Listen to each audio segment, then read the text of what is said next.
दुर्गापुर शहर के सोफपुर स्थित निजी मेडिकल कॉलेज के गेट के सामने आदिवासियों ने काम की मांग को लेकर विरोध प्रदर्शन रास्ता अवरोध कर किया। सोफपुर से दुर्गापुर के महुआ बागान जाने वाली महत्वपूर्ण सड़क को बंद कर दिया गया। बारिश के बावजूद सड़क पर तिरपाल टांगकर उनका विरोध जारी रहा। संगठन के राज्य पर्यवेक्षक बुबुन मंडे ने उनका नेतृत्व किया। उन्होंने आरोप लगाया कि আপনারা নিশ্চয়ই অবগত আছেন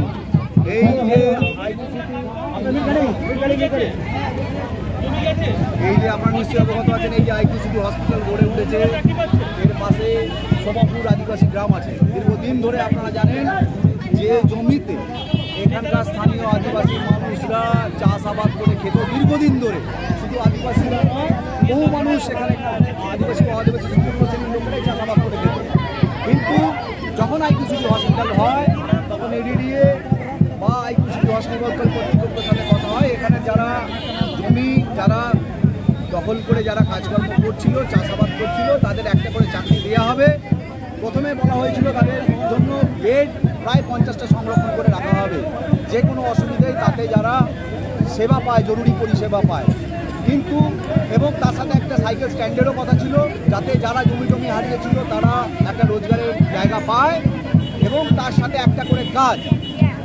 কিন্তু যত দিন যাচ্ছে সেই বিগত আমরা 17-18 সাল থেকে কন্টিনিউয়াসলি সমাজবাসী আওতার পক্ষ থেকে এবং এখানে সোফাপুরের যে সমস্ত মানুষজন তাদের প্রতিনিধি, সমাজবাসী আওতার প্রতিনিধি এবং প্রশাসনের তরফ থেকে বারবার বসেছি ম্যানেজমেন্টের সঙ্গে।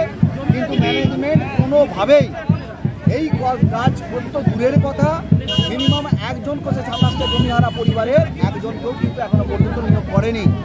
যার জেরেই আমরা এই লাস্ট 2 মাস আগে 3 মাস আগে আমরা যখন লাস্ট দুর্গাপুর থানায় বসেছিলাম, এখানকার ম্যানেজমেন্ট, সমাজবাসী আওতার প্রতিনিধি এবং গ্রামের প্রতিনিধি মানুষজন। दुर्गापुर से निमाई दास की रिपोर्ट, PVTV न्यूज़।